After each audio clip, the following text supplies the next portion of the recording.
JAMP.org. Mind the business JA with JAMP Online. Are your business?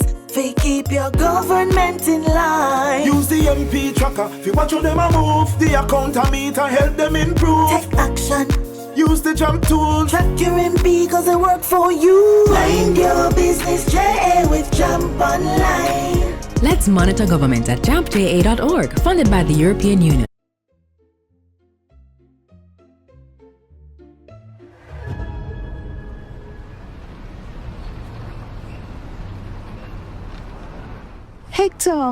Hector? Boy, you look like you're heading to the clouds, man. Oh, Athlin. Sorry, I just have a lot on my mind. Haven't seen you for a good while. How's the new business? My business? I wouldn't know. How you mean? You sell it? No, it's up and running. Bought the building, the equipment, supplies, got the license and permit. I even appointed a board and hired a CEO, CMO, CFO, every O. But... Good. Things are going for you, man. So why you look so? Well, nobody tells me anything. Wait, I'm not following. Aren't you the owner and chairman of the board? I get no sales, no marketing, no financial report, nothing. Board meetings are called, decisions are taken. Nobody invites me. You cannot be serious. Athlin, I'm here to transfer $1.5 million to the company, and I'm short. I have to send it every 3 months. If not, the board can sue me. These are your employees. So if you have no idea what's happening and you're just pouring money in, then just fire them and get a new board. If I could, but I can't.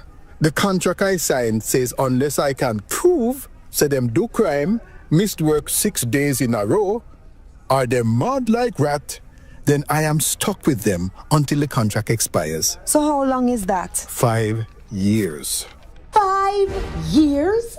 So who prepared that contract? Athena them same one write it. Hector, my dear friend, I think I know how you could get out of that contract. For real? How? Go to court, tell them exactly what you told me, and plead insanity. With that story, the judge will surely believe you and release you.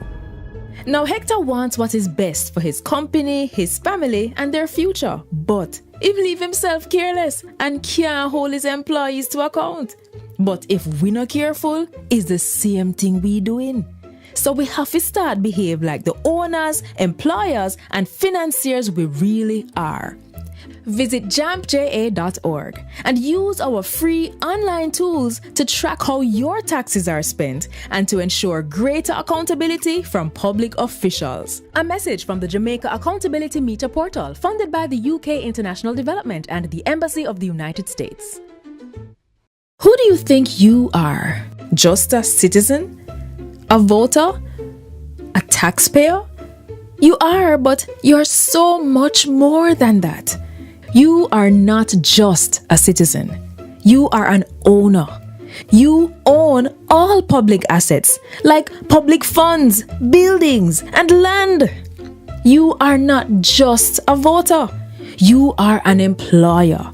With every vote, you hire 63 MPs and you pay their salaries and the salaries of over 100,000 public officials. Them work for you. You are not just a taxpayer. You are the financier of all roads, schools, healthcare, security. In fact, all government activities are financed by you. You should expect and ensure a return on your investment. To transform our country, we need to change our mindset and think like the owners, employers, and financiers we truly are.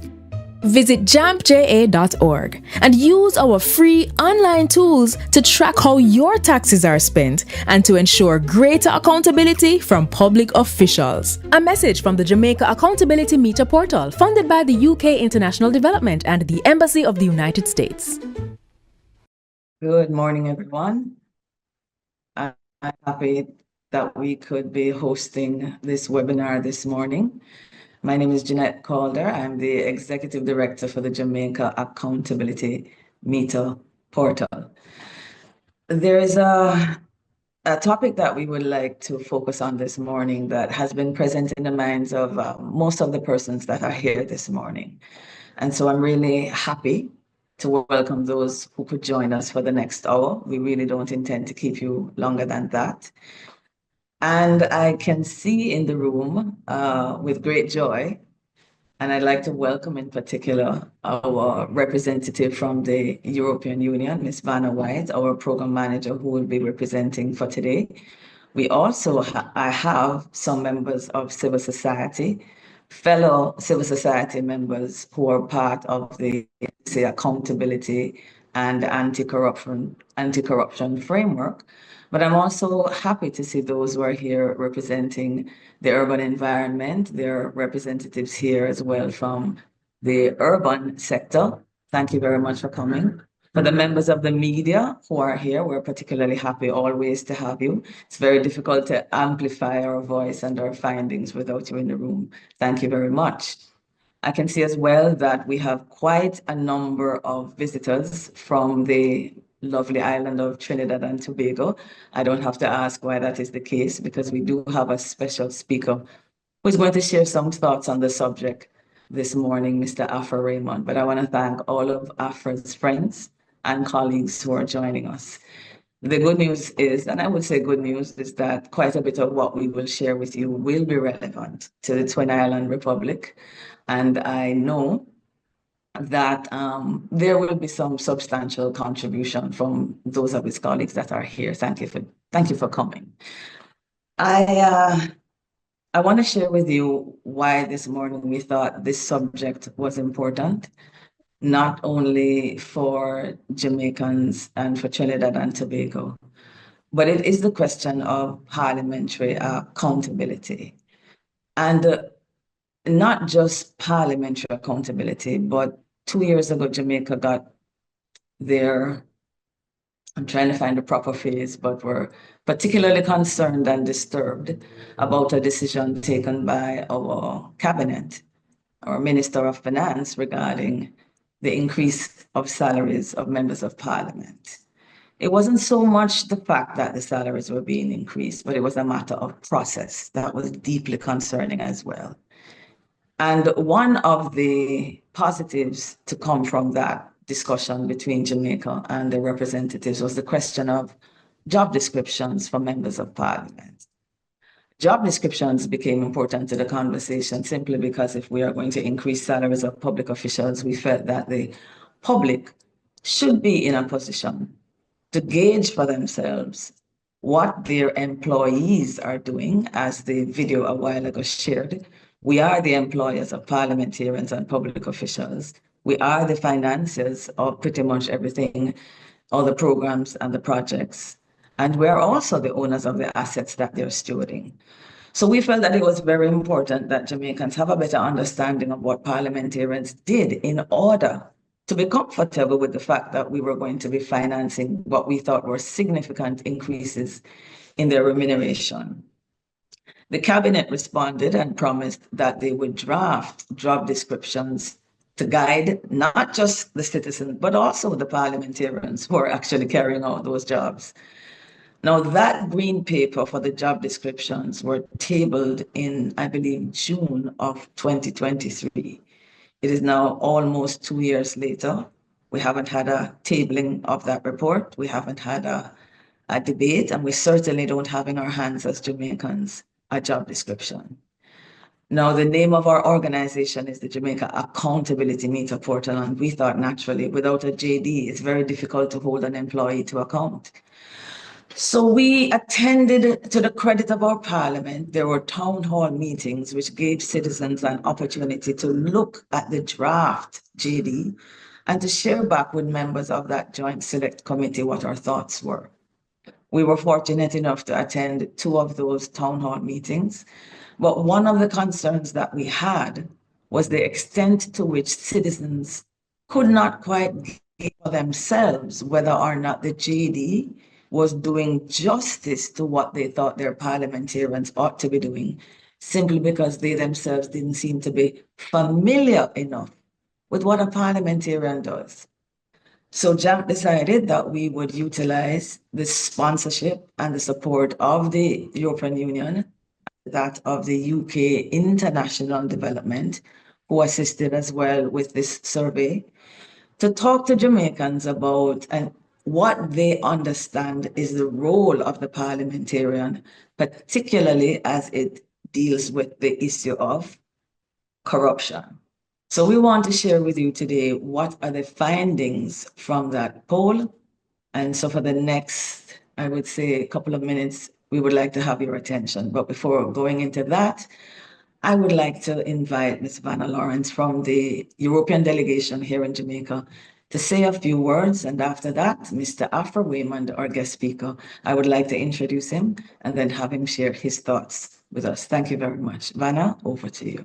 Ladies and gentlemen, distinguished guests, it is my privilege to say a few words on behalf of Mr. Aniceto Rodriguez Ruiz, Head of Cooperation at the European Union. He's unavoidably absent. So the discussion on fighting corruption is quite timely as we reflect on the rise in the demand for accountability and transparency by citizens globally and also here in Jamaica. It is interesting, therefore, that the United Nations Convention Against Corruption has never provided us a simple definition of the word corruption, specifically because of how diversely it manifests at the global, regional, and national levels. So despite having no definition, it has, however, been agreed by the UN and the European Union that corruption and its associated illicit financial flows pose a major challenge to societies because of how they divert public revenues and cripple public budgets. They also undermine the functioning and legitimacy of institutions and processes, the rule of law, and ultimately the state itself. Acts of corruption have a destructive effect on state institutions and on the capacity of states to respect, protect, and fulfill human rights, particularly the rights of those persons and groups living in situations of vulnerability. Corruption exists both publicly and privately in all countries, irrespective of the country's economic or political systems, and despite the country's level of development. Corruption is also not a victimless crime. Marginalized more than others from corruption because of the effects of inherent inequalities of corruption have a disproportionate impact on women, children, persons with disabilities, and persons living in poverty, because they are often more reliant on public goods and services and have limited means to look for alternative private services. They also typically have few opportunities to participate in the design and implementation of public policies and programs, and they lack the resources to seek accountability and reparations.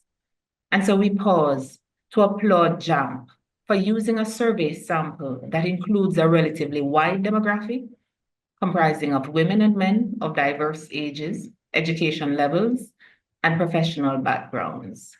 We hope that by hearing from a wider voice, Jamaica can deepen its interventions in response.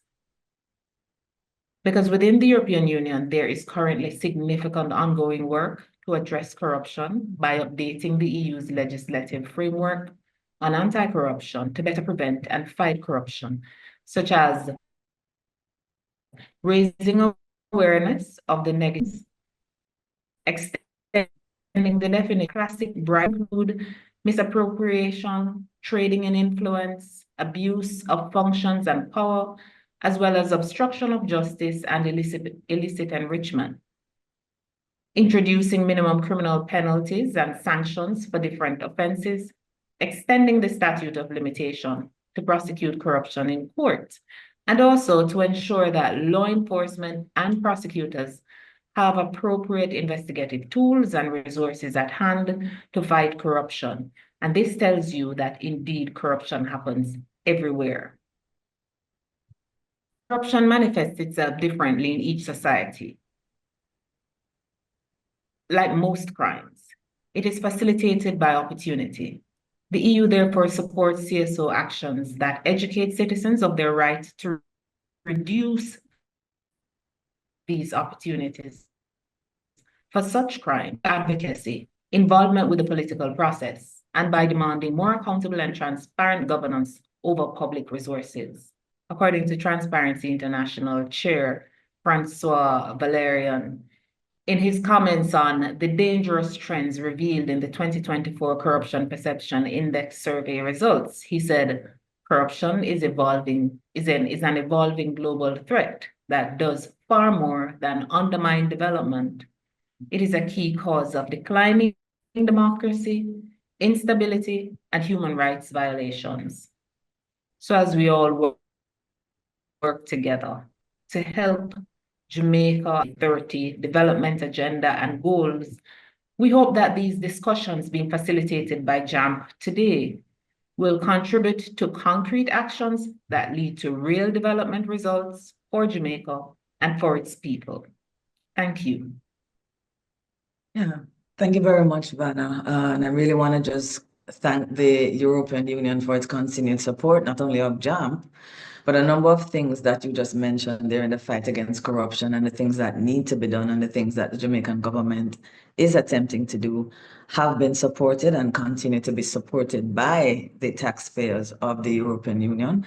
So we just want to really thank you for sharing those words, reminding us of the impact of corruption, but also that quote at the end that tells us very clearly that what we are talking about is a threat to democracy and a threat to human rights. And so I really can't think of anything I'd better spend my time doing, and I have been doing for the last 5 years, than attending to the issue of accountability. We do appreciate having the European Union as a partner in this fight. The gentleman who will appear on the screen and has been appearing in the invite that you have gotten used to seeing, Mr. Afra Raymond. I would like to introduce Afra using the information that has been shared with me.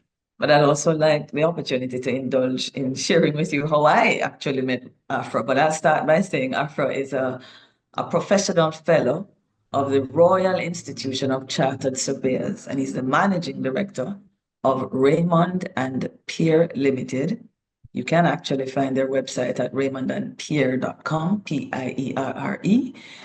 Afra, for those of us who do know him and don't know him, he contributes significantly, is my take on it, to the press and the broadcast media in Trinidad and Tobago and the wider Caribbean, as you can see happening here this morning. He has special interests that goes beyond accountability and corruption. Professionally, he's heavily involved in the real estate, property development, land use planning, property taxation, property financing as his expertise and specialization. Most of the persons in Trinidad and Tobago, if you raise Afra's name, would probably first have heard of him and associated him with the infamous 2009 CL Financial Group bailout in Trinidad and Tobago. Afra has a blog that I not only depend on and subscribe to and learn a lot from, simply because the issues in Trinidad and Tobago are similar here in Jamaica. And I would like to encourage those of you who are here to check out Afra's blog at Afra, A-F-R-A, Raymond.net. Afra is the past president of the Institute of Surveyors of Trinidad and Tobago from 2009 to 2010. And he's also the past president of the Joint Consultative Council for the Construction Industry, having served between December 2010 and November 2015. Now, it shouldn't surprise anybody that has his expertise and his hands and his time so heavily involved in the contracting world, in the world where it's heavy with procurement, that Afra would develop not only an interest, but a very deep and personal conviction that something has to be done to improve accountability in his island and to reduce corruption. And that is really how I discovered Afra. I was still a student studying in a very cold climate. Early one morning, I needed a bit of inspiration and I Googled corruption and I was looking for things happening in the Caribbean. And I came across a TED Talk, which I would still encourage any and everybody here to listen to. I think it was entitled The 3 Myths of Corruption. Afra Raymond was the speaker. I think it has gone over 1 million views on TED Talk, so easily one of the more popular ones. It was a very riveting presentation, listening to a Caribbean man, unpacking himself and delivering in the way that Afra did. It left a lot of revenue on me. And I say it without, just trying to say something good about Afra. I am certain that that TED Talk did shift my trajectory quite a bit, which is why when I came back home to Jamaica, instead of going back into the public sector, I actually ended up here in advocacy. So it's an amazing privilege and an honor. I would never have dreamt 12 years ago when that TED Talk was released and I watched it that one day I would be introducing Afra to other fighters of corruption here in Jamaica. But the pleasure is really mine, Afra. Thank you for taking the time and to do so without any remuneration. I know what it takes to do the research and to come and speak on things of this nature. So I really want to thank you for the fighter that you have been. And I want to let you know that you are looking at someone you have left a lot of residue on. So I want to encourage you, Afra, because though I have had an opportunity this morning to say this, there are many people, that million, that have listened to just that talk that you have actually encouraged. So I'm going to hand over to you and to thank you for the perspectives that you're going to share on the topic this morning. Welcome. Yeah. Thank you, Jeanette. Can you all hear me okay? Yes, I can. Great. Okay. Thank you. Good morning, colleagues, comrades from Jamaica and to the Caribbean. This is a really important question, the question of fighting corruption through Parliament. And I have a few points I'd like to make. The first point I'd like to say is that this whole thing we're talking about, the lady from the United Nations, the EU, the lady who spoke, Lawrence, Vanna, she spoke about the whole question of corruption undermining democracy. And I think we need to go a little wider than that, because the actual birth of our modern nationhood in the Caribbean comes out of colonialism and the fight against colonialism and the fight for independence. And at this point, it's now 50, 60 years ago we got independence. We now have to ask ourselves some hard questions, some searching questions. What was the value? What was the meaning? As I always say, there's a thing and then there's the meaning of the thing. What is the value and the purpose of that fight for independence if this is what we're doing to ourselves? The colonial period was one in which the best people, the best minerals, the best crops, they used to steal the ideas too. The best ideas were stolen and given to some bandits in other countries. And that was wrong, wrong, wrong. And that is what forced us into the anti-colonial struggle. And here we are. And we know our history. We know what slavery and indentureship and all of that stuff. We now want to know that we are having an impact on shaping a new future for the Caribbean and a new set of possibilities for our families and our heirs, our children and our grandchildren. That's the work we want to be doing. Okay?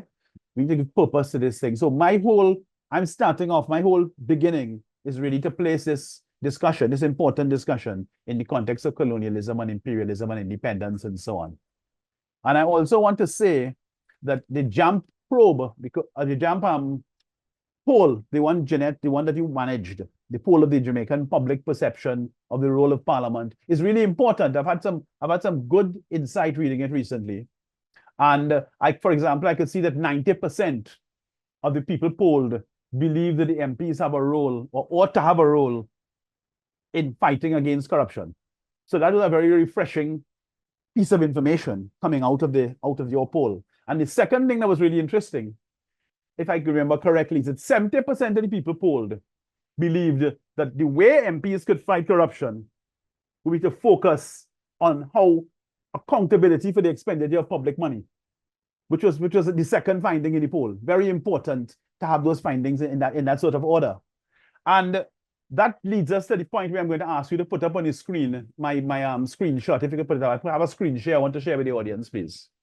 So this is an equation I developed because I know that Vanna Lawrence, when you spoke a little while ago, sis, you were telling us about the difficulty, even United Nations Convention Against Corruption, that there's no settled, simple compact description of what corruption is. Well, this is my attempt at making a contribution to that discourse, because I believe that anywhere you have an expenditure of public money and you minus, it's an equation, I call it the corruption equation, you minus transparency and you minus accountability, wherever in the world you are, it would always be equal to corruption, because you have vast amounts of money that doesn't belong to the people spending the money. It belongs to the rest of us, which is the important point that you made, Jeanette.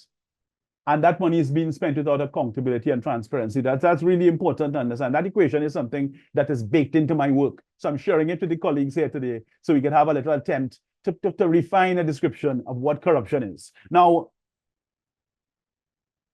unfortunately, I have to bring a couple of examples from Trinidad and Tobago. The Jamaican colleagues on the other end could give lots of examples, and I try to stay closely in touch with what's happening in Jamaica, and there's quite a lot happening in Jamaica, but I'll stick with Trinidad and Tobago examples now. So the example I would start off with is that we have a parliamentary system in which we have something called a Parliamentary Accounts Enterprises Committee. And our parliament has a procedure where, in fact, that committee, the parliamentary committees sit, and that committee actually comprises a blend of MPs as an all-parties committee. And the convention is that the chairman of the party is normally somebody who's on the opposition side. And that party would interrogate the state enterprises and the state entities as to their accountability and their governance and their performance and so on, which is directly the topic of today's discourse. We'll be examining fighting corruption through Parliament. The Parliamentary Accounts Enterprises Committee wrote to all the state enterprises, asking them to submit their accounts. Only 10% of them responded, and even a smaller amount of those actually sent any accounts. So we have a gap in terms of Parliament's ability to actually superintend the expenditure of public money by these important public agencies. The second example I would give, because I know my time is limited, I'm just going to give two examples and then we get into some of the wider dimensions of the problem. The second example I would give, 2022, November. So Parliament has a Public Accounts Committee. Now, the Public Accounts Committee is different from the Public Accounts Enterprises Committee. The Enterprises Committee looks at state enterprises like the National Airline and that sort of thing. The Public Accounts Committee looks into the expenditure of ministries. Those are the bodies that form part of the government, directly part of the government. And in that case, what we found was the first paragraph of this astonishing story. About $50 million in public grant funding was lost to fraud in the fiscal year 2021 to 2022. Parliament's Public Accounts Committee heard last Wednesday something.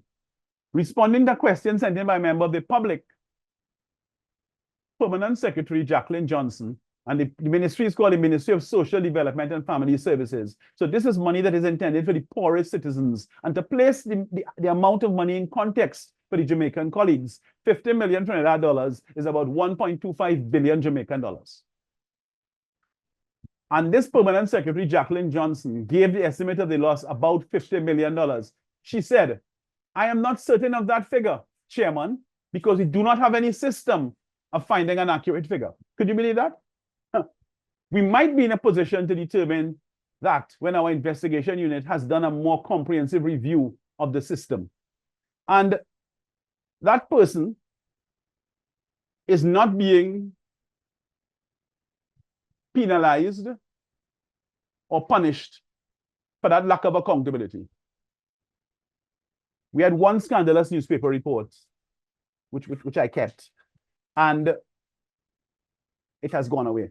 So that amount of money that was intended for the benefit of the poorer citizens, the rest of us pay taxes towards that, has gone, heaven knows where. The Permanent Secretary doesn't know where. She says she doesn't know.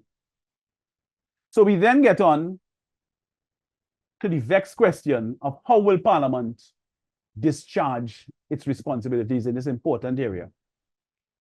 And we started going to some waters that are somewhat philosophical.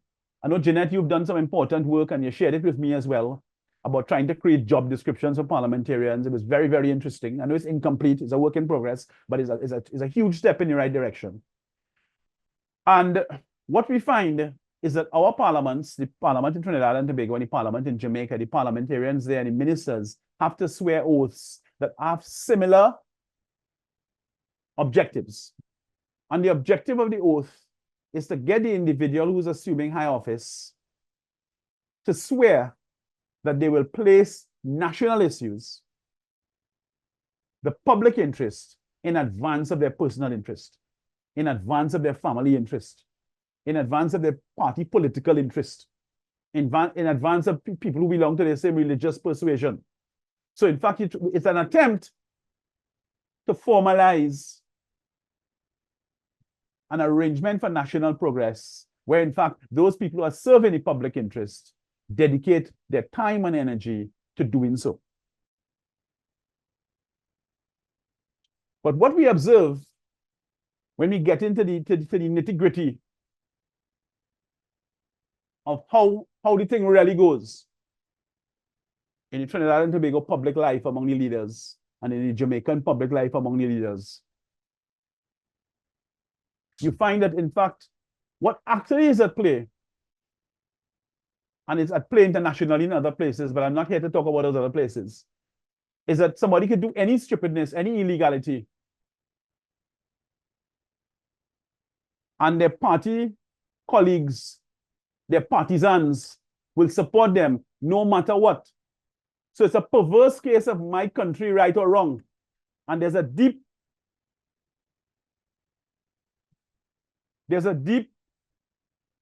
moral and ethical issue at work here. Because in our region, the Caribbean region, Jamaica, and Trinidad and Tobago, there's a tremendous amount of faith. People are faithful in respect of we use the phrase God-fearing. People are faithful. They believe in a higher being. They believe in a higher order. They believe in a spiritual destiny for mankind and these sorts of things. 95% of the population are believers. There's only a very few tiny amount of us who are not. A minority, eccentrics. So what is this? That we can have a population that is largely comprised of people who really, really believe in some higher order, in some better code of conduct. And when they get the opportunity to serve, by and large, they will fall into line with the same political nonsense that got us into the war for independence, where people were prepared to do anything to advance their interest. Those people, those bad people in the bad old days were the colonialists. And we are it now, okay? Okay. To go back to Chinua Achebe, his last book, There Was a Country. He made a pregnant observation that in fact, what we have to face, he was speaking about Nigeria, what we have to face in Nigeria is that we have to gird up ourselves to fight once again, but that the enemy was our own brothers and sisters.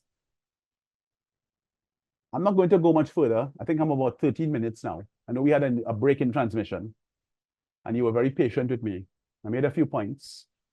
I commend JAMP for its work on the citizens poll, what the citizens know. I commend colleagues at JAMP for your efforts on the job description for the parliamentarians. I'm honored to be asked to be part of this discussion, and I'm going to pause now and open for questions and discussion and so on. Thank you. Yeah, thank you very much for that, Afra. Definitely a kind of conversation to springboard. I am going to take the privileges given to me as moderator to ask you a question that has come to mind listening to you. I was quite struck by your sharing the statistic of how many persons in Trinidad and Tobago do believe in a higher power and therefore do believe that there is a moral guide. I'd never quite heard it brought into a discussion in the way you had a while ago. So I really wanted to ask you about that lens through which Trinidadians view whether Christian, Hindus, the Muslims, and the extent to which you think instruments such as codes of conduct that you mentioned should be signed on to what extent, considering the challenge that we face with our parliamentarians, to what extent do you think that codes of conduct would act as some kind of a moral influence on the behavior of our parliamentarian as it results to the issue of the abuse of power and the extent to which they benefit and their associates do benefit? Is a code of conduct, signing that document, one you think that would really make a difference in either of our islands?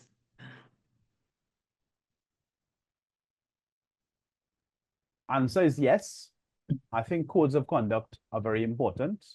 They need to be properly framed, and most importantly, they need to be enforced.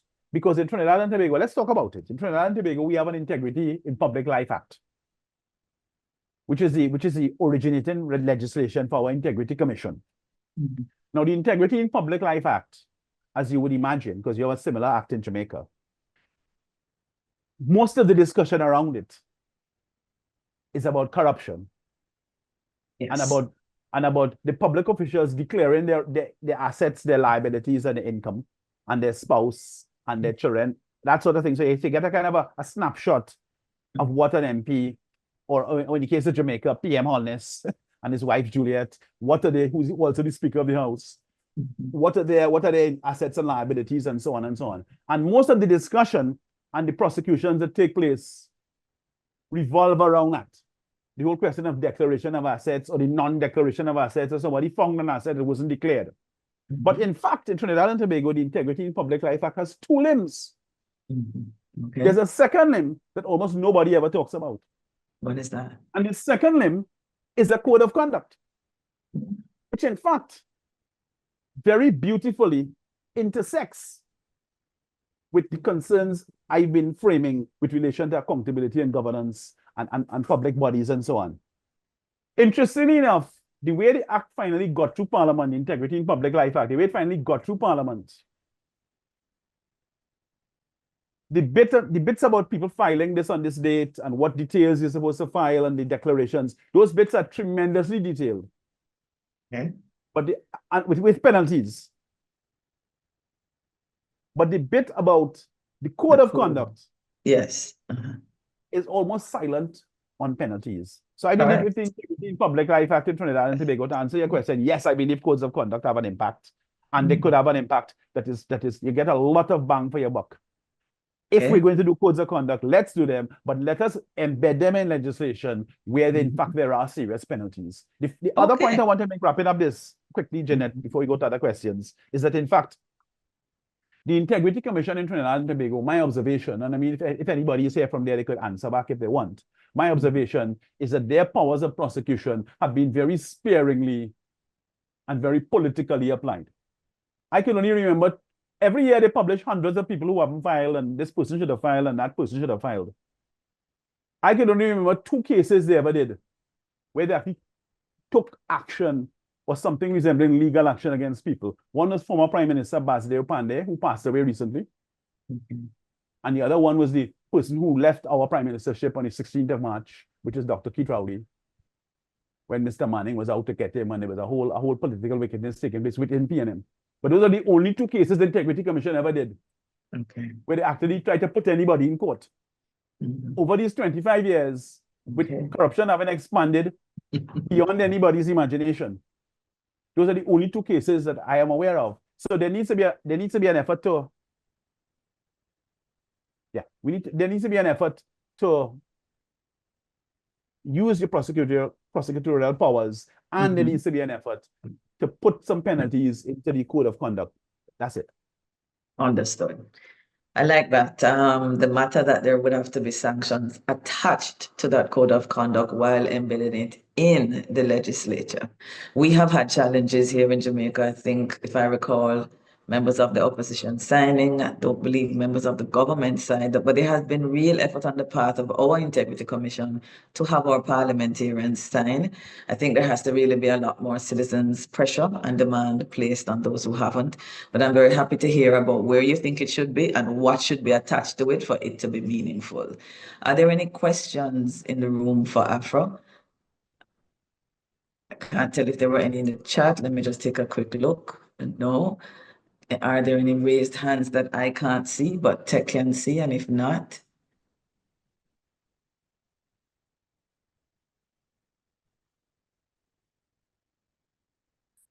okay, in the meantime, I just want to acknowledge that we have had joining us not just a member of the legislature and a member of parliament, but the chair of one of our financial oversight committees in the Parliament of Jamaica. And for those of us who are not hailing from home, I would like to identify him as MP Michael Phillips, member of the opposition and the chair of the Public Administration and Appropriations Committee. This is the committee that actually works, I would say, almost in tandem with the Public Accounts Committee that you would have in Trinidad. But what we did here in Jamaica is to create this committee that would be monitoring as these programs and projects are being done.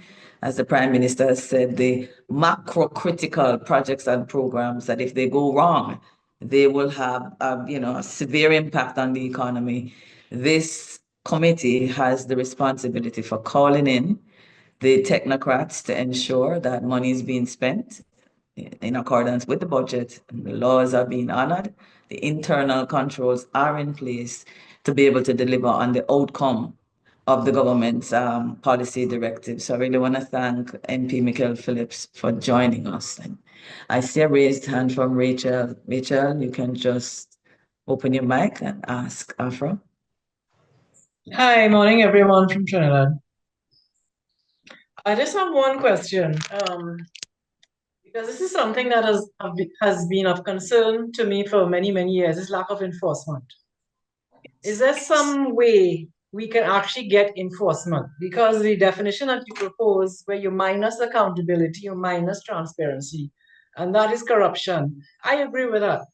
But those of us who want to do enforcement, we are always labeled as troublemakers, okay? How can we actually get enforcement of certain things in this country? That's my main question at this point.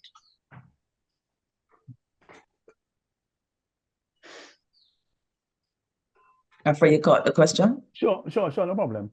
Yes, Rachel, morning. I think there has to be a degree to which one is what you're really moderating with, because you're dancing with something, eh? What you're really moderating with in this sort of context is a question of discretion. What discretion do you give a prosecutor? What discretion do you give the DPP? Okay? And that was something we wrestled with when we composed and lobbied for the procurement law. And there are certain things that in fact are mandatory for somebody to be prosecuted. Okay? And in addition, I think there's only one of the offenses in the act that is non-custodial. So in fact, all of the convictions would require a custodial sentence plus a fine. And thirdly, we have a situation where for each of the bodies the procuring agencies, we had a named human being who was actually signing and responsible for the act of procurement. That is the chief procurement officer for each agency. So those were the steps we took to embed a degree of enforceability within the law. The difficulty, I'll say it plainly, the difficulty is that under our current arrangements, very similar to Jamaica, we have a situation where whatsoever the recommendations for prosecution worked out by the OPR, those recommendations have to go to the DPP, the Director of Public Prosecutions. That is the body that brings the prosecution. And I know they have discussions going on between the OPR and the DPP. That is part of the discourse going on to develop the law. But we actually have a situation, and I'll speak about it plainly. That is the purpose of this sort of seminar and this sort of exchange. We actually have a situation in which our public officials, whether they be DPP, whether they be senior police, they have very little idea. They have very little concept about how to prosecute, how to tackle large-scale crime, white-collar crime, large-scale corruption. They have very little idea about that. They have a lot of clarity about other things, but they have very, very little idea about that. But we need to start somewhere. And that was our approach to the question, Rachel. So that's the best answer I can give you at this point in time, because I'm not in government. I know there's a colleague here who is. the chap who just joined. He's at that level. He could talk to the points. But that's my answer for colleagues at this point here. Okay, great. All right. Thank you very much, Afra. Thank you for that question, Rachel. And as far Jeanette? as enforcement is concerned, Rachel, Jeanette? one of the things that we have become quite convinced of here at JAMP is simple matter of educating citizens. I mean, there's no reason why citizens can't know there's a law, corruption, wrong argument done. But if you take, for example, myself or the team working here with me at JAMP, the more I really understood what the responsibilities of the different stakeholders are and what we, the citizen, are paying them to do, is the better I could assess the extent to which we were not getting value. And like naturally anybody, if you're paying for something and you're not getting value, there is this conviction to step in. The more you understand, the more confident you are to demand. And so I think educating citizens about the roles of the different stakeholders is really key to empowering them to continue to demand more effectively. So for that reason, we are gonna pivot over to the presentation, but I believe there's a message in the chat here for you, Afra, that I just wanted to, there's a question that actually came down. I wanna see how quickly we can take it. Afra, what thoughts do you have on a high visibility, persistent messaging campaign amplified and run with by several sectors in the society that targets parliamentarians, focused particularly on their moral and ethical responsibility and the duty that they have to the people over the party? So a visible, persistent messaging campaign by several sectors in your society and mine targeting parliamentarians on that particular matter. What do you think of that? Well, I wrote back in the chat, because that was a few minutes ago, that I actually think is a fantastic idea. And certainly there needs to be greater awareness. I don't think this is going to be solved. This is a huge, as I said, it's a huge moral, ethical issue. Because as we said earlier on, Jeanette, we have people who believe in this higher order, they're people of faith. But in fact, when you put them in a position, you give them the opportunity, you know, that old saying, if you want to test somebody, give them the opportunity. Okay, you put them in a position and they do what they footly well want to do, and they forget what oath they signed. And we have examples manifest all around us, which is why we're in this mess in the Caribbean. You know, we're in the mess because you put people to do work and they're seeing about themselves. If apple beef or butter, and they see after themselves. Okay, so that's really the problem that we're fighting with. So let's continue with this notion of what we call it now, messaging. Let's continue with this notion, because we have to have a way to get through and make that point. Okay, it has to be, there has to be a better way to do this. Yes. Right? And party supporting your party, right or wrong, is not the way. No, it's not. Yeah. Thank you very much, Afra. Really appreciate the time. It's a really excellent setup for what I'm about to jump into.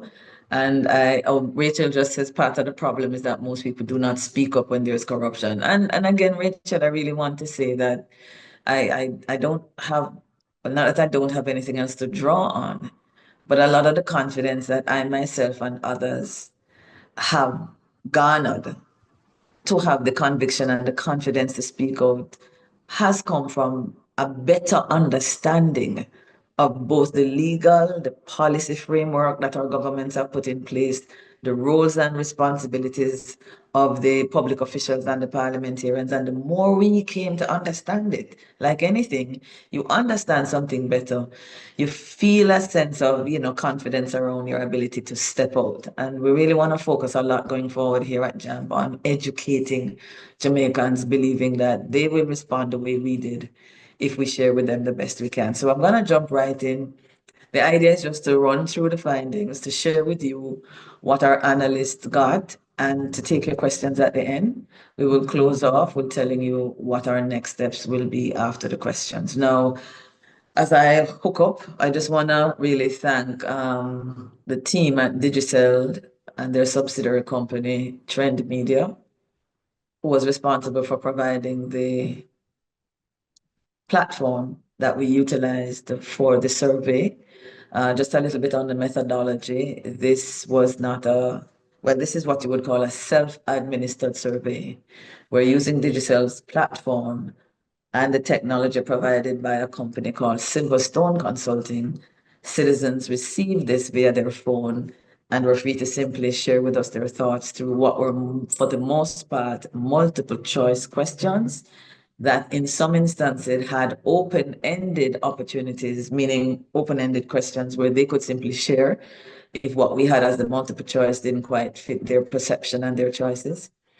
And I'm sorry that the actual consultants weren't able to take us through the findings as typically would be the case, but they are in South Africa and it was a little tricky finding a time suitable.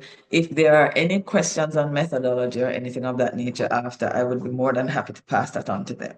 But as far as the findings are concerned, I just wanted to remind us of the context that I think it was the opening of Parliament in 2020, September the 29th. The Prime Minister of Jamaica, or Prime Minister, said something that really resonated with me. JAMP would have been in existence at the time for only 2 years. But what he said really filled me with a lot of hope because I thought he was spot on correct about the need for a parliament that functions better. Without going into everything that he said, I wanted to point us to a specific statement that says, what are we trying to create?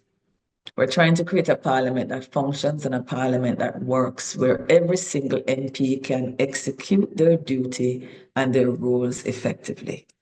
He went on to say, what I intend to do, and I've already given direction to the business leader of the House, is that every single report from a statutory body that comes here must be assigned to the relevant sessional committee to review it.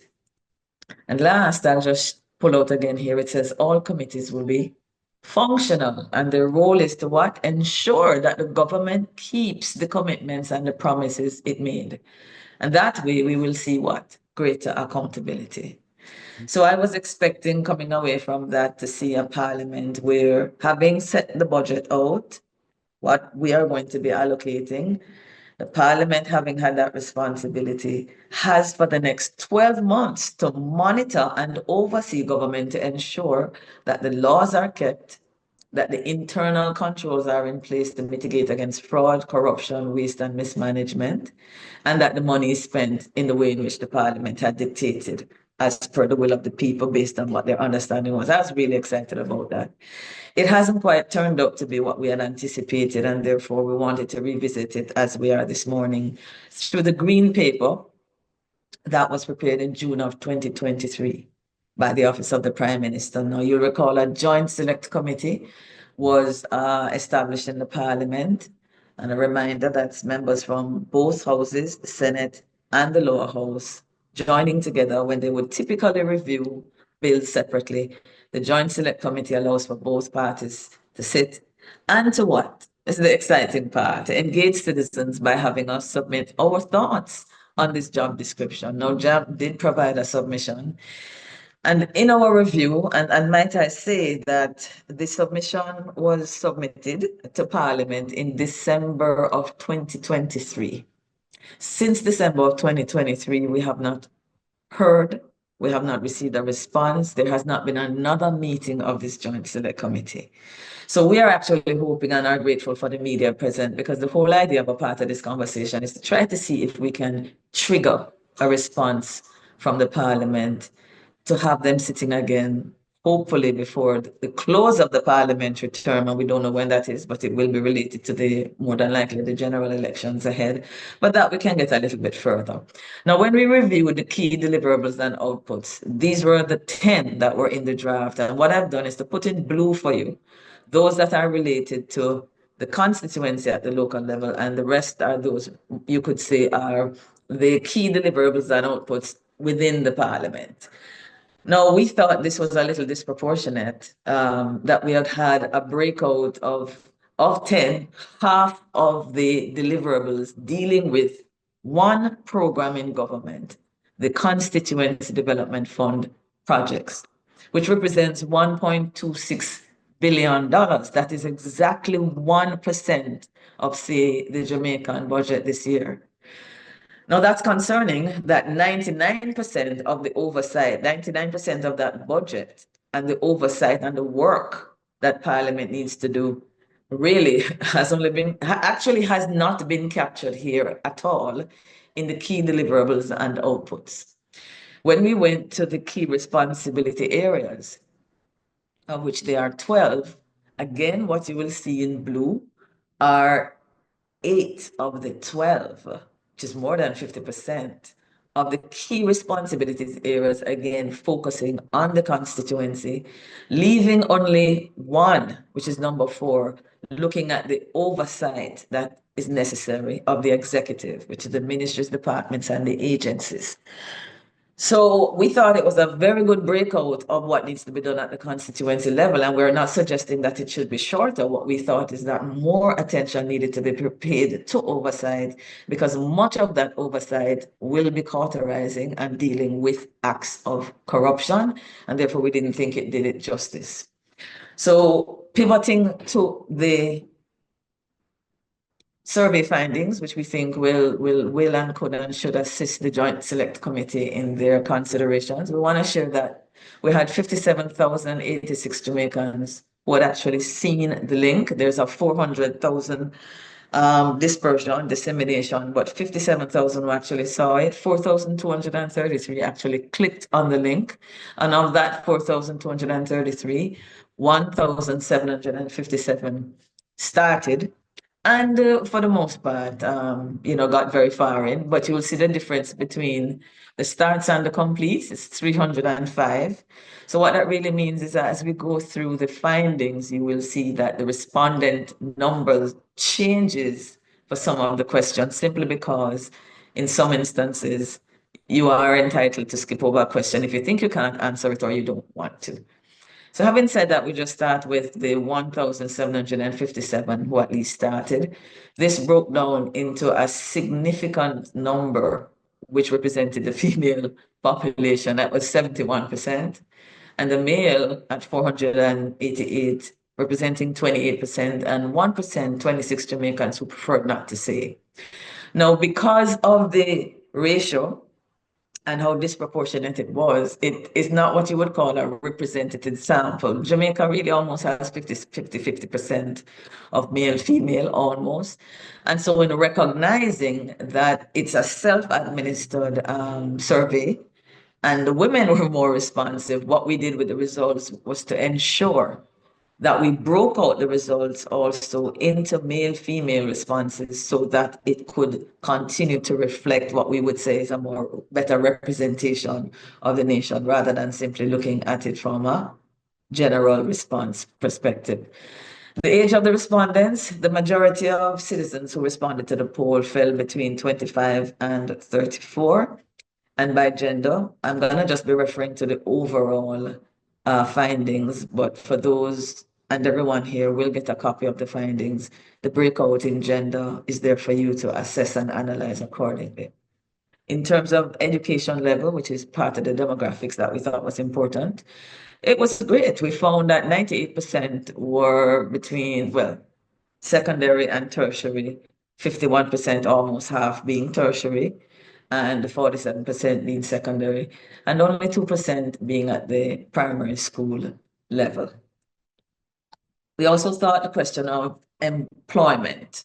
We wanted to get a sense of how those who are productively contributing, paying taxes, although people who are unemployed do pay taxes in GCT, but we wanted to see what were the thoughts of those who are employed and self-employed, 65%. We had the student population of 10%, the retirees coming in at 4%. Now, starting with the first question that we put to the citizen, we came out with a 90%. The first question was really just to identify from the get-go whether or not our citizens actually thought that members of parliament had a role to play in corruption. Maybe they think it's just the Integrity Commission, the Auditor General, FID, and MOCA. And I'm pleased to say 90% of the citizens who responded, in this case, 1,649, agreed that yes, the parliamentarians do have a role to play. And Afra pointed out when he started by saying, well, off the get-go, when he saw that as the first answer, it was very encouraging for him. The second, we looked at the question of effectiveness. So we asked, do you think MPs are ineffective. If you think, we weren't trying to prejudice their minds, so we asked, if you think some MPs are ineffective in the fight against corruption, could you tick and share with us what is the main reason why you think this would be the case? Oops, sorry. I think I ran a little bit ahead of myself, sorry. The second question had to do with what do you think? Having said that, you agree that it's the responsibilities of our MPs to fight, what do you believe they're expected to do in the fight against corruption? And we really asked them to, in this case, tick all that applied. And as you can see, we had that they were required to monitor how government ministries and departments and agencies spend public funds. We asked them, do they have to prosecute public officials who are found guilty of corruption? Do they have to summon public officials to answer questions about decisions that they made? And do MPs have to create laws? And of course, you might think none of these are what MPs are supposed to do. Well, we came out with 30% zeroing in on what I'm biased. If I had to pick one myself, I would have said the extent to which MPs are effective in monitoring and overseeing government. So we have 30% of the 3,811 responses weighing in favor of that. 23% they actually placed prosecuting public officials next. That actually is the only answer that would not be true. So we still have a high number of citizens believing that MPs are somehow involved in the actual prosecution. But they were correcting the question of summoning public officials to answer questions, of which, for example, as we said, MP Mikhail Phillips would be required to do on the PAAC. And of course, for the Public Accounts Committee, they would also be required to summon public officials to answer the findings of an Auditor General's report. And last, I thought surprisingly, this would have been perhaps the highest, 22%, 837 citizens responses rather identified creating laws as a significant part of what MPs have to do in the fight against corruption. So let me remind you, for some questions, we are focusing on the responses. In a tick all that applies, you are able to tick as many as you want. So from 3,811 selections, these are the numbers that came out in favor of the role. Now, this is just a breakdown again of that particular question. So we move on to the matter of why do you think if an MP is actually ineffective in the fight against corruption, what do you think is the main reason this would be so? So in this case, it was one selection that could be made. Are they benefiting directly from corruption? Are they protecting business associates who are benefiting from corruption? Is it that they don't understand the job? And is it, quite frankly, they don't really care about the overseeing and the monitoring that they have to do in Parliament? Well, the vast majority of the 1,555 persons who responded to this question felt that those who are ineffective, not MPs, those who they think are ineffective, 736 felt it's simply because they're benefiting directly. And right below that came the fact that they think friends and associates are also benefiting as well, and we have to protect them, therefore. Following up is a small, much smaller. I'm happy to see that it's not that they don't think they understand their job. 8% felt that was it, and another 8% felt they did not care. And I'm quite gratified to find that they're not thinking it's a matter of care or competence that is the primary problem. And to the right, we have broken it out again for you in terms of gender. The next question that we looked at was, sorry, if we had to, okay, so we think that if you think some are ineffective, you have shared with us what you think is the dominating reason for that. But if there was one activity that you think MPs needed to focus on in order to improve the fight against corruption, which one would it be? And here we asked them to pick one. We had 1,524 of the 1,776 responding, and we came out at 662, 43% of them identifying that the government needs to ensure that the Auditor General's key findings and recommendations to remedy the problems that those are followed up and monitored to ensure that the executive, the permanent secretaries, the heads of agencies actually follow through on those recommendations. And since that is a significant part of the work that we do at JAMP, which is to review Auditor General reports and to do our best to get remedies, it was very pleasing to see 43% of the citizens saying that's where the focus needs to be. 28% thought that we needed to improve the laws to fight corruption. I personally was a little surprised. Most Jamaicans are a little bit cynical about laws. They think we have enough. Nobody pays it any mind. So what's the point? But we have 431 citizens think that's the area that we should actually strengthen. The publication of the declaration of NP assets. I have to admit that because so much has been in the news over the last 2, 3, 4 years, I thought just the mere recognition and the familiarity would have bumped that up. No, 13% think that is the area to focus on. And then improving the training of members of parliament, not just in parliamentary procedure, but specifically as it relates to anti-corruption work. 179 thought that would be the focus. And the rest of the others would not have been presented here, but for all those who are interested in knowing what are the others that 4% thought would be the most important thing and not the ones we have on the screen, we would be happy to share that with you. Now, this focused a little bit now on the parliamentary committees.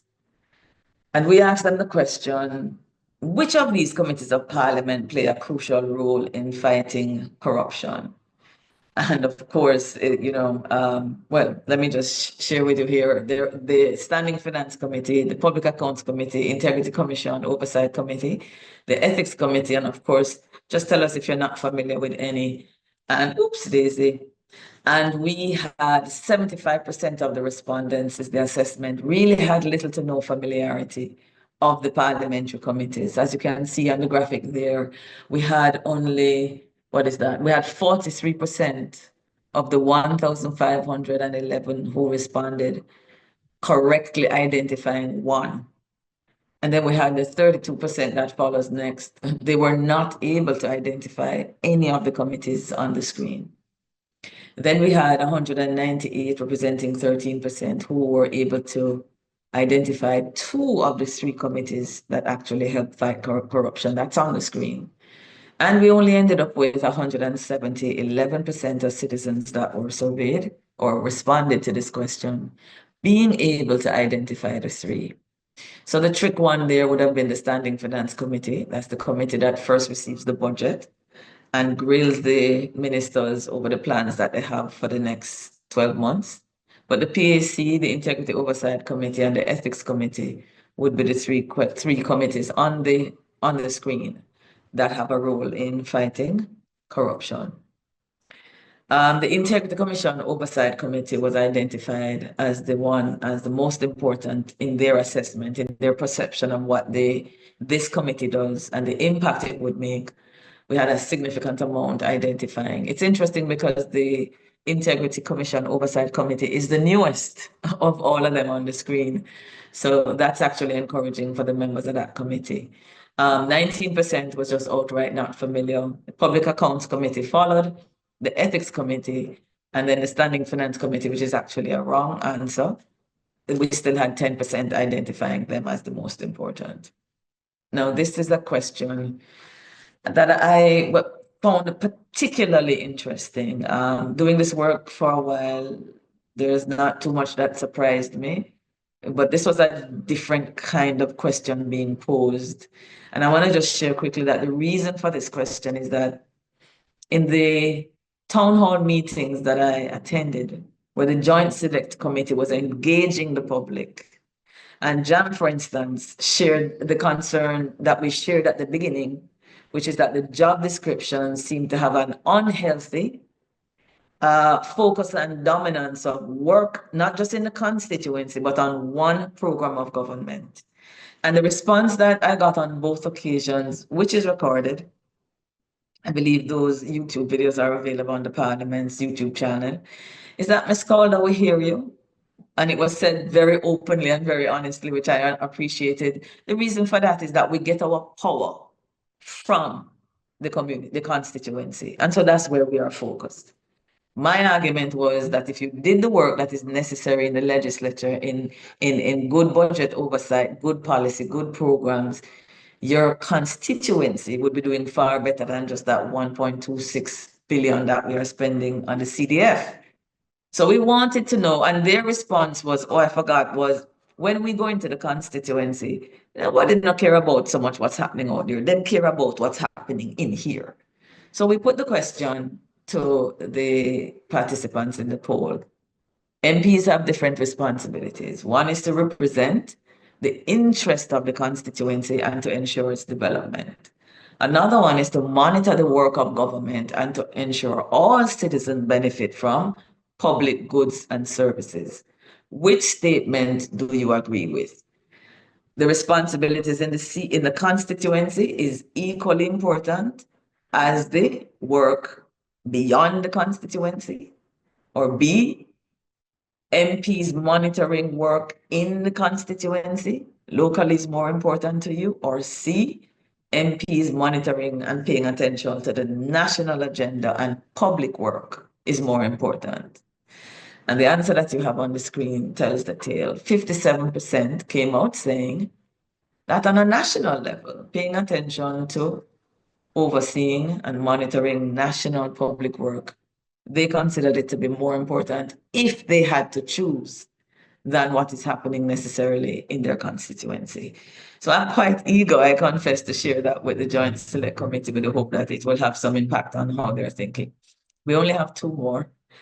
The question of parliamentary committees, again, we wanted to ask which of these laws, legislation. We wanted to ask which of these laws were passed by the Jamaican Parliament to fight corruption. How familiar, even superficially, how familiar are Jamaicans with the legislation that's out there to help them? And the ones on the list were the Public Procurement Act, the Integrity Commission Act, there is no Impeachment Act, so that would be the wrong answer, and the Financial Administration and Audit Act, which the Ministry of Finance is responsible for administering, but has requirements and instructions for all of government about how they deal with public funds. There's the answer none, and if you're not familiar, you can just say so. And again, we had 75% of the respondents having little to no familiarity with these laws. We had 38% having zero correct answers selected. We had 513, 35% got one. And we had 16% that were able to identify two. And we had 11% in opposition to identify the three parliamentary committees that aid and abet in the fight against corruption. There are those. And finally, our last question was about the stakeholders involved in this fight, in this struggle against corruption. And we asked them to select the three most important stakeholders. I was a little surprised by the findings, but as you see on the screen, to no surprise, the government watchdog agencies came out on top, and reasonably so, at 22%, 943 of the responses, 4,355, 22% said the state agencies. Citizens actually came next, which is really a fantastic answer. The police came in at 17%, which surprised me a bit, and I would have loved to have, probed that a bit more had it been a face-to-face kind of a survey, but I can suspect why they would have put the police where they did. Members of parliament came in somewhere smack around the middle there with 15%, the civil society organizations at 11%, the judiciary at 9%, and to my surprise, the media at 7%. So I think there is really something there for the members of civil society, myself, the team, my board members who are here, to see that civil society, as opposed from citizens, being recognized for the role they play, and rightly so, but the CSO was coming in where they did. It's not a competition, guys, but it's still something to chew on. And then the media, which to me is the fourth estate. Without them, the citizens don't even know what to go there and to demand. Coming in at 7% is something also that the media could interrogate. But therein lies the questions. I want to thank you for your attention, and I just want to close out by saying in 2022, we had done another survey where we asked the Jamaicans who participated whether or not they thought that corruption could be reduced in Jamaica.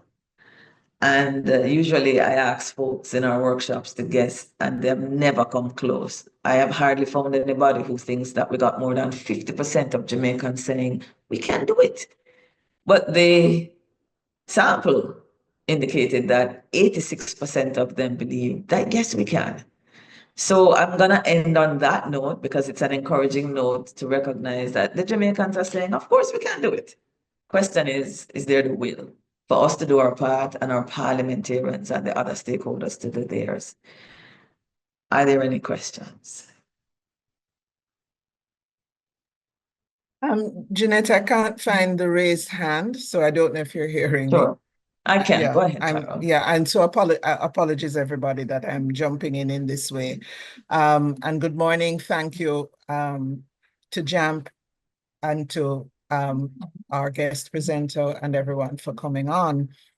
My question is to our Member of Parliament who is online still, I trust, Michael Phillips. And I wonder what capacity is there in the committee he chairs in the Parliament, which is the key committee for oversight. What capacity is there for that committee as well as any other of the relevant committees to perhaps jointly undertake a public awareness process, a communication strategy that helps people to know more about the different committees of Parliament that are directly responsible for the oversight function. Because as the survey results indicate, the general public, such as we captured, is not fully aware of what structures there are in the Parliament, how they're supposed to be functioning, who chairs them, how often do they meet, so that they can hold those committees to account. I think of the Infrastructure Committee, for example, which when a group that I'm part of, Citizens' Rights to the City, was trying to have audience with the Parliament to talk about the whole urban planning situation and the challenges residents are having in their communities, we discovered that the Infrastructure Committee had met like twice in a year. So this is to Michael, to MP Phillips. How can the committees do more to educate the public as to what the roles of the committees are and how often you are meeting and who the chairpersons are of each of the key committees so that people can start paying more attention and learning more about the structures. Thanks. Okay, Carol, I am not seeing MP Phillips in the participants list, but I am hoping to have him present at a workshop JAMP is having on Friday. Okay. I will be sure to share that with him and to see if we can pass on the answers. I see Rachel's hand. Rachel? Yes. It's not a question. It is basically, if you need help, part of my background is as a biostatistician. I'm also a research scientist. Great. Thank you, Rachel. Yes. Because one thing I noticed, out of 57,086 persons who clicked on this survey, the response rate varied from question to question. Correct. Okay? In terms of the numbers who actually responded. And your response rate didn't even cross 8% to any of your questions. So in terms of a survey that was done, your response rate was extremely low. Despite that, you got some very interesting results. So I guess one of my questions is, why was this response rate so low? And why was it done as a self-administered question? I think that might have been the problem, one of the problems causing such a low response rate. I wanted to ask first, Rachel, just to make sure I understand. what would have been a good response rate? Because yes, we saw how many clicked on it. I think 4,200 and something. We ended up with what I would say, or what I've been led to believe, is a more than reasonable number participating, meaning the starts and the completions. So when you say it's low, you mean in comparison to those who picked up their phone and saw it and said, nah, I'm not gonna answer. Because in terms of those who answered, it is at the same time, I'm told, a credible sample for the outcome or the interest in the information that we needed. So I just wanted to be clear. Well, out of 57,086 persons who clicked, only 8% finished. 8%. And that's not for all questions, because your response rate varied from question to question. Out of how many you said? Sorry? 57,086 persons who clicked. No, not who clicked. The 57,000 saw it on the phone, but were not interested in answering or engaging it at all. Okay. Right.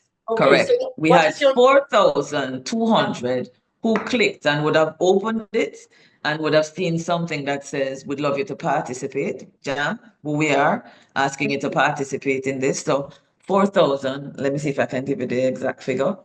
But it was roughly 4,200 who clicked but did not engage, though they saw what it was about. Okay. Yes. All right, I'm just doing, based on the numbers that I saw on the screens, response rate normally you would want like 70% and above for a question. And I don't think and I think that is fair. I think we can just guess. I just don't think that corruption is a sexy and an interesting topic. I don't know. We can only guess. I would be interested in knowing, what you or the other attendees and participants think. I think I'm talking to a converted audience. These are the people who are interested. But if you are in the middle of your day and this link came up, would you want to stop? My question to you as a statistician, though, and is really just to get better at this, is would you consider the 1,700 or the 1,600 who actually participated a reasonable number to represent what the thoughts of Jamaicans are on this subject? No.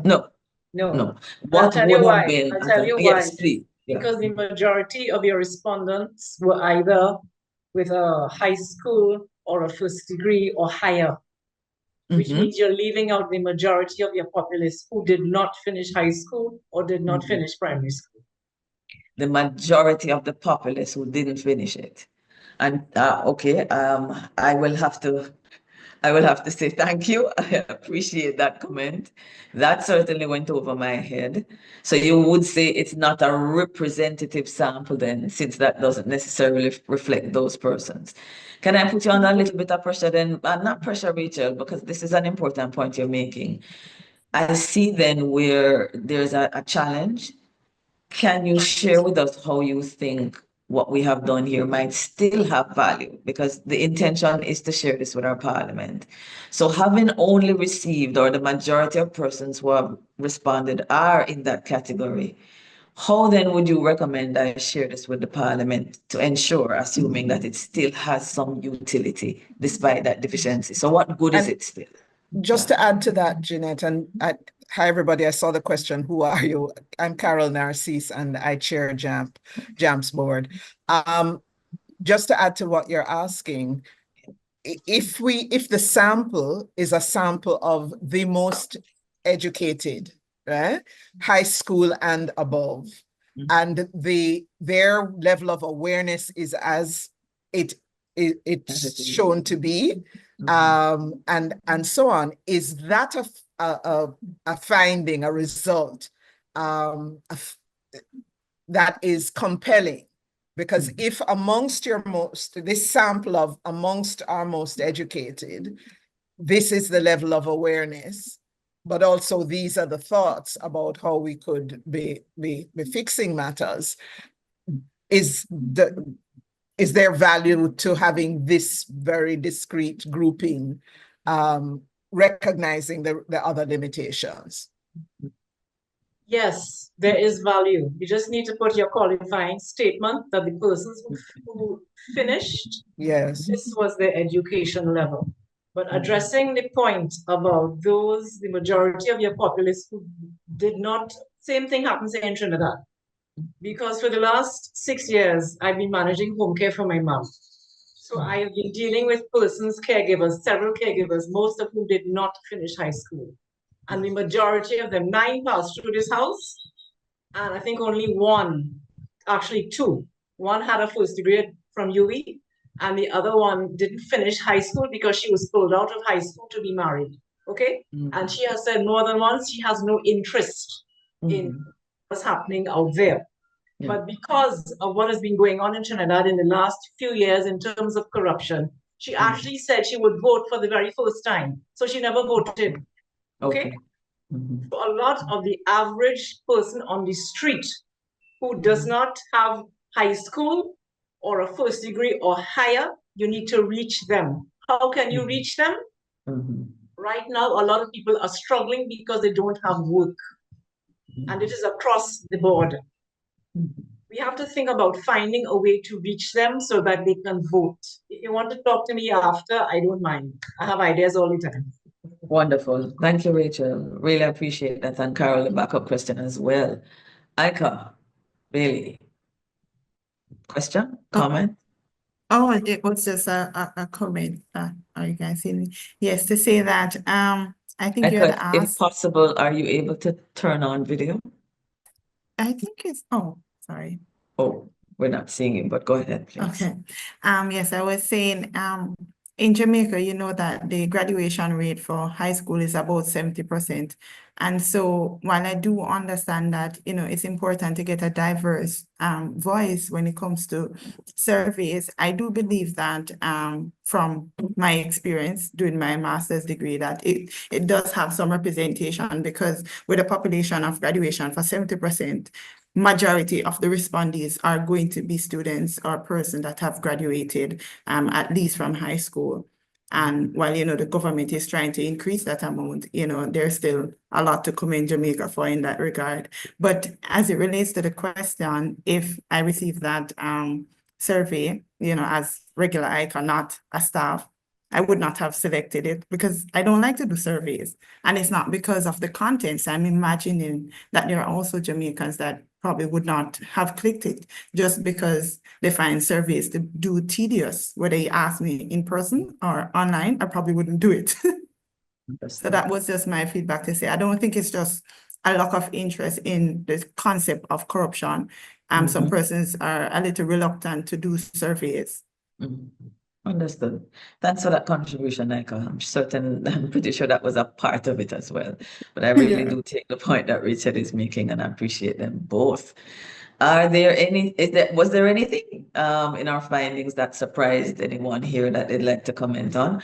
And it's interesting itself to say, well, you know, Jeanette, this is pretty much how we would have read the room if you had asked us what the results would have been. I mean, it's good to have some data to back what you think, but just any comments from anyone else about what you saw and anything that surprised you. And if not, then I want to say that I hope the time was still well spent looking at this issue. We are going to continue to poll. We're going to continue to solicit the opinion of Jamaicans, get better at it, especially with some extra assistance coming from our neighboring island.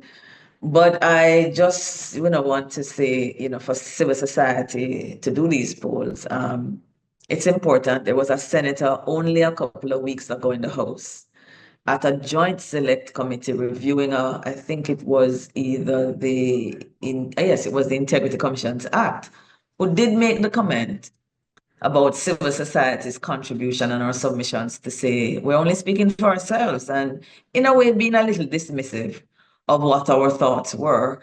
And we were happy to say that it is not unusual for citizens and civil society to reach out, as we have done, to garner the thoughts of other Jamaicans and to share it with the Parliament.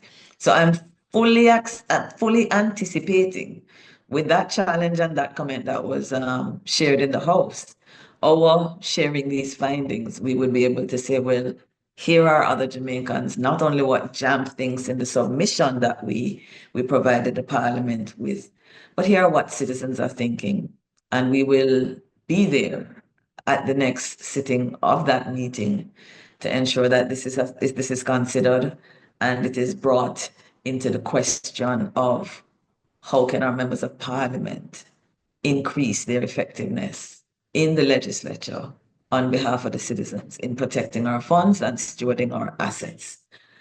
And so if there are no other comments and no other questions, I'm not seeing anything here in terms of comments. I really just want to thank everyone for coming. Valerie, I see you saying it was a really interesting and informative and thought-provoking, and I thank you for that feedback.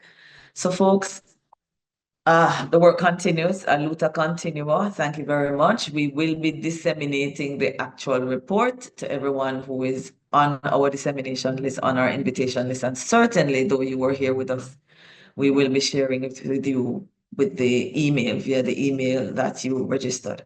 So we thank you very much for your time and look forward to your continued support, not only of JAMP, but all the civil society organizations working to make this island a better place. So as Ms. Calder would have mentioned earlier, the next step for after the end of the session, we will be disseminating the report to Parliament first with particular focus on the members of the Joint Select of Parliament to review the job description and code of conduct. Following this, we'll be sharing the report with the media to ensure it reaches a wide audience. Additionally, we will be distributing copies to, our partners, our civil society organization to reignite the conversation that has been stalled from over 12 months with the looming general election.